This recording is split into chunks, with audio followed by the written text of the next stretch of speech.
जिथे वैद्य संपतात तिथे हा मंत्र सुरू होतो. तो मंत्र म्हणजे महामृत्युंजय मंत्र. या मंत्राला रोगनाशक मंत्र देखील म्हटलं जातं. चला तर तो मंत्र कोणता आहे ते पाहूया. ओम त्र्यंबकं यजामहे सुगंधिं पुष्टिवर्धनम उर्वारुकमिव बंधनान मृत्योर्मुक्षीयमामृतात्. हा शिवाचा अत्यंत शक्तिशाली महामृत्युंजय मंत्र आहे.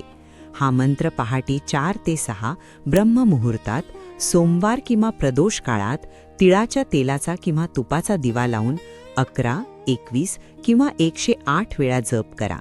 जप मध्येच थांबवू नका किंवा अशुद्ध मनस्थितीत हा जप करणे टाळा. जपानंतर ओम शांती शांती शांती असे 1 वेळ म्हणा. तसेच आठवड्यातून 1 वेळ शिवलिंगावर जल अर्पण करा. यामुळे भीती, आजार व मानसिक ताण कमी होते. शिवकृपेने शरीर व मन दोन्ही बळकट होते.